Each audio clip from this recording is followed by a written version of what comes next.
महती कृपा है इस जीवन पे कि 12 महीना निरंतर कथा में रहता है ये शरीर। 6-6 महीने घर नहीं जाता है, ठाकुर जी की बहुत बड़ी कृपा है। और मैं घर रहता भी हूँ तो वृंदावन चला जाता हूँ, महाराज जी के पास और भी आश्रम है। मैं आपसे एक महत्वपूर्ण बात करना चाहता हूँ। आप सबको महाराज श्री के मुखारविंद से सप्त दिवस तक जो ज्ञान यज्ञ बहाई वो कैसी लगी? एक बार अच्छी लगी हो तो हाथ खड़े कर समर्थन करना। बोल व्यास भगवान की। आपके नगर में बम्होरी में, ये छिंदवाड़ा में शायद पहला गांव होगा छिंदवाड़ा जिले में जो निरंतर 6-7 वर्षों से कथा करा रहा है।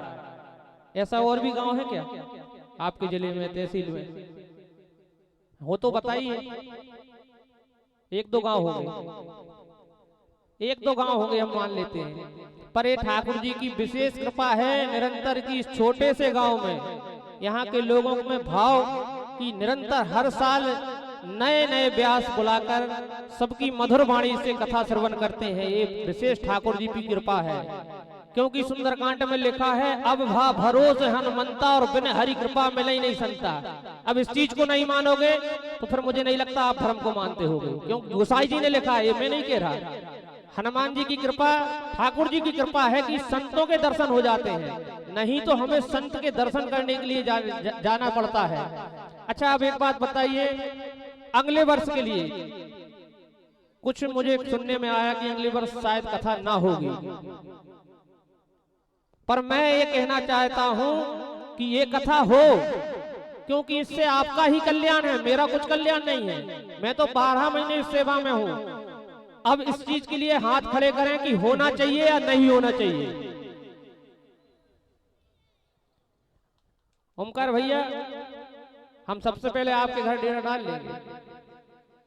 हाँ, हम इस मंच से कह रहे हैं, आपको जिस दिन आपकी समिति में पैसा नहीं होगा मुझे हल्दी का टीका लगाना। इस मंच से कह रहा हूँ, व्यास मंच से। मैं एक भी पैसे लेके जाऊँ आपसे तो कहना, पर इस गांव में मेरी ऐसी आस्था लगन लग चुकी है कि कथा होनी चाहिए, आपका उद्धार होना चाहिए। मैं एक कथा साल में नहीं करूंगा आपके प्रति, मुझे 1 रुपया नहीं चाहिए, बिल्कुल मत देना। और आप संगीत का कहो तो पूरा संगीत का पेमेंट मैं करूंगा, पर कथा होना चाहिए। मंच के भागवत जी के माध्यम से कह रहा हूँ, मुझे पैसे का कोई लोभ नहीं है। मैं आपके प्रेम के प्रति ये सोचूंगा कि चलो ठाकुर जी के लिए मैंने अपनी तन से सेवा दी है, पर ये कथा होना चाहिए। बताओ कौन कौन जो हाथ खड़े कर रहे हैं वो ठाकुर जी के सामने हाथ खड़े कर रहे हैं, ये चीज मान लेना, क्योंकि वो यत्र तत्र सर्वत्र है। बिन पग चले सुनई बिन काना कर विद होय करई विधि नाना। ना तो आप कर रहे हो, ना मैं कर रहा हूँ, ना महाराज जी कर रहे हैं। इतना सामर्थ्य हम लोगों में नहीं है। ये ठाकुर जी की और गुरु की कृपा है तो महाराज जी आपको कथा सुना रहे हैं, और महाराज जी की मुझ पर कथा है तो मैं संगीत कर रहा हूँ, और इन सबकी कृपा आप पर है तो आप कथा श्रवण कर रहे हो।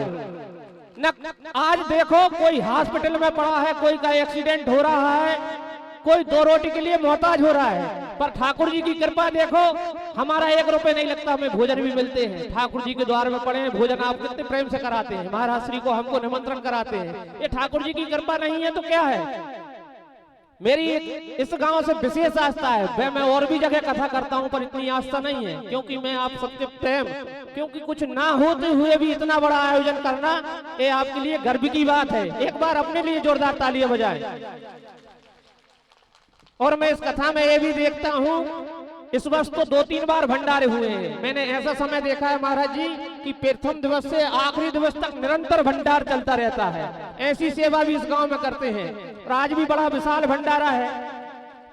महाराज श्री का वृंदावन में आश्रम बनने जा रहा है, और आप सभी यहाँ 95% लोग वृंदावन नहीं गए हैं, जहाँ ठाकुर जी का जन्म हुआ, खेले कूदे, वहां की दिव्य लीला महापुरुषों के दर्शन नहीं किए। तो ऐसी व्यवस्था बनने जा रही है कि आप वृंदावन जाएंगे, मात्र आपका किराया लगेगा, रुकने की व्यवस्था, खाने की व्यवस्था, और महाराज श्री एक चेले को भी कर देंगे, आपको घुमाने की व्यवस्था सारी फ्री रहेगी।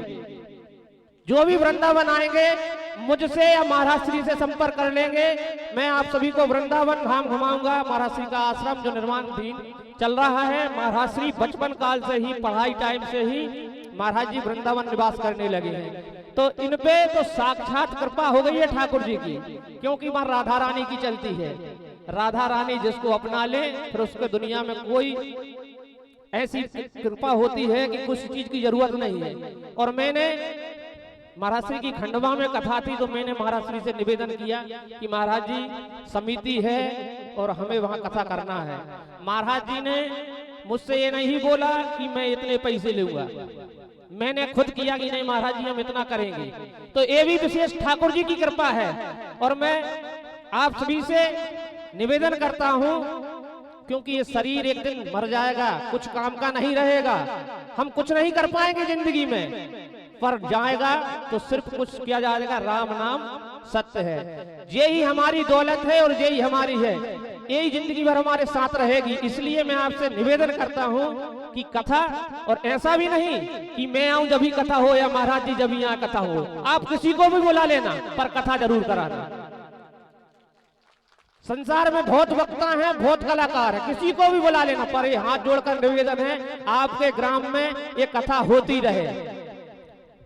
जो भी माताएं बहनें महाराज श्री के निर्माण कार्य में जो भी दान पुण्य करना चाहते हैं वो 1 रुपए से लेकर जो इच्छा हो कर सकते हैं। व्यास पूजन हो चुकी है, अब महाराज श्री का स्वागत सत्कार होगा। सभी समिति के सदस्यों से मैं निवेदन करूंगा कि पास में आ जाएं, जो भी वरिष्ठ हैं समिति के। महाराज जी की आगामी कथा सिंगरौली में है, वहां हम सभी जाएंगे, ये सेवा का अवसर फिर मिला है हमें। और क्योंकि प्रथम भगत संतन करि शंका, दूसरी रति मम कथा प्रसंगा।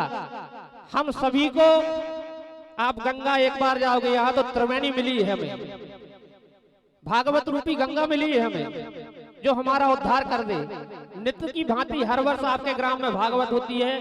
मैंने बहुत बड़े बड़े गांव देखे पर ऐसा आयोजन नहीं देखा, क्योंकि जो आपकी प्रेम है, आस्था है, लगन है, यही तो आपको महान बनाती है। बोल बांके बिहारी लाल की जय हो, बोल भागवत महापुराण की जय हो, बोलिए गुरु महाराज की जय हो। और मैं तो उनको खुले मन से कहता हूं जो धर्म परिवर्तन करते हैं वो कायर हैं, क्योंकि शास्त्रों में कहा है एक साधे सब सधे, सब साधो सब जाए।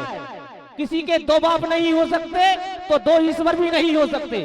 जो हिंदू धर्म में पैदा हुआ है उसे हम, जो धर्म परिवर्तन करता है तो हम उसको कायर कहेंगे, क्योंकि ठाकुर जी पे विश्वास नहीं है। अरे हमारे पूर्वज, हमारे दादा परदादा इस धर्म के लिए मर गए हैं, अपने प्राणों की आहुति दे दें। मैं तो इतना ही कहूंगा कि प्राण चले जाएं पर धर्म परिवर्तन नहीं होना चाहिए। बताओ कौन कौन इस बात से सहमत है?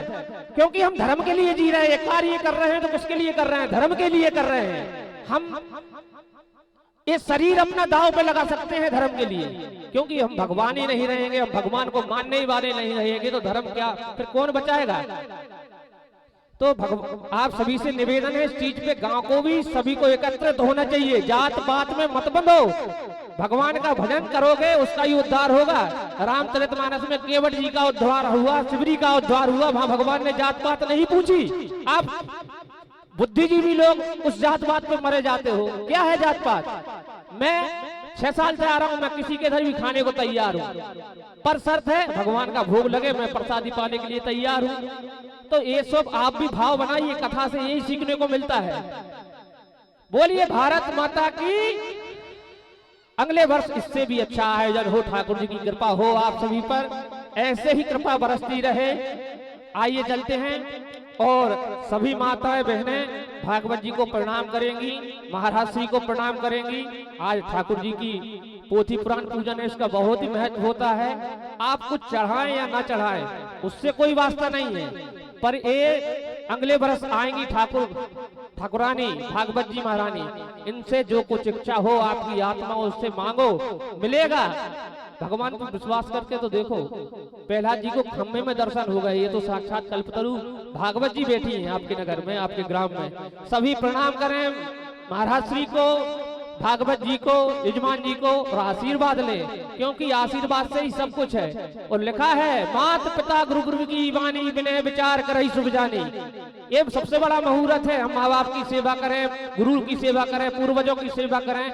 और एक बार इस समिति के लिए बोलूंगा, जो सभी लोग मुझे देखने में मिले हैं, पूरा ग्राम का सहयोग है, पर जिसमें 10-15 लोग जो दिल से मेहनत करते हैं उनके लिए एक बार जोरदार तालियां बजाते हैं। सारे काम छोड़कर वो कथा में लगे रहते हैं, रात के 2-2 बजे तक हम जगते हैं, बैठते हैं कि कल क्या करना है। हम सब घर में जाके सो जाते हैं, पर वो सारे काम छोड़कर इस आयोजन को सफल बनाते हैं। ऐसी समिति के लिए एक बार जोरदार तालियां, क्योंकि ऐसे ही लोग नहीं होंगे आगे तो हम ये कथा सुन पाएंगे क्या? घरों में बैठे रहेंगे, मोबाइल चलाते रहेंगे, कुछ नहीं कर पाएंगे। भाई हमारे पास भी मोबाइल है पर हम नहीं चलाते। क्यों नहीं चलाते? क्योंकि जन कल्याण कैसे होगा, भगवान की भजन कैसे होगा, भगवान की भक्ति कैसे होगी। इसीलिए आप सबसे कह रहे हैं कि एक घड़ी आधी में पुण्यात, ऐसा समय निकालो, एक नियम बना लो कि भगवान को भजो। क्योंकि जब कुछ बुरा होता है तो भगवान को दोष देते हो, और अच्छा होता है तो क्या कहते हो, मैंने किया। दुख में सुमरन सुख करे, सुख में करे न कोई, जो सुख में सुमरन करे तो दुख का एक होई। सुख में सुमरन करना आप चालू कर दो, दुख नहीं आएगा, बिल्कुल नहीं आएगा, ये गारंटी है। ठाकुर जी की कृपा है। ठाकुर जी कह रहे हैं आप एक कदम आगे बढ़ के तो चलो, मैं आपके लिए खड़ा हूँ, बैठा भी नहीं हूँ। अभी मूर्ति को देखना, ठाकुर जी वृंदावन में खड़े हैं नित्य, कि भगवान कोई भक्त मुझे पुकारे और मैं दौड़ के आऊं। बोल बाके हरिलाल की जय हो।